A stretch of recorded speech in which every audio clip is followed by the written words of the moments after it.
Hello.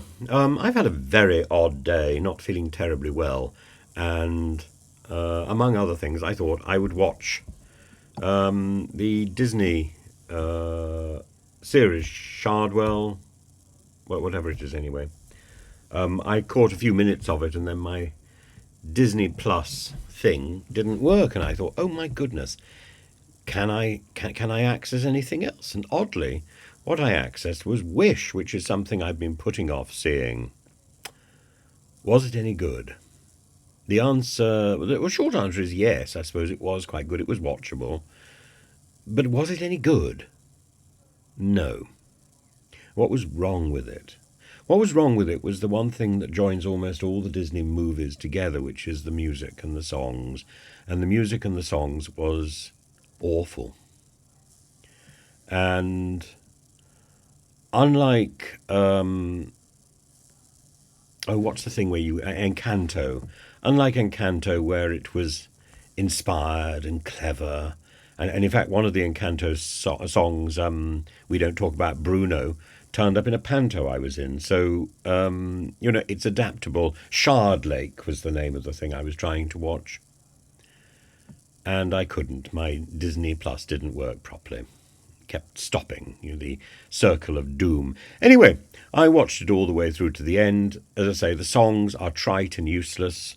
The words aren't bad, the lyrics aren't bad, but the music is dire. You can't remember any of it. You don't go off singing or humming the tunes. They're immemorable. They're useless, unmemorable. They're pointless. And without that, the film barely hangs together. I mean, it's watchable, but it's not going to be one of those great films that is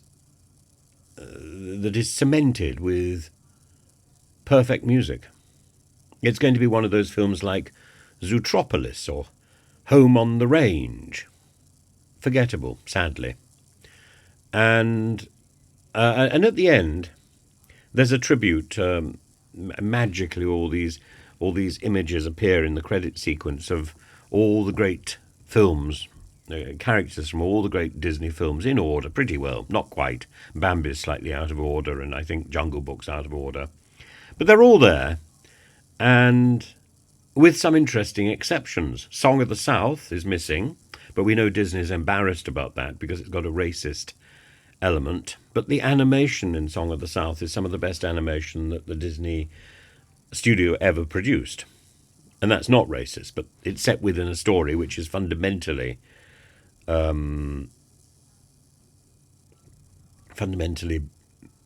unsound.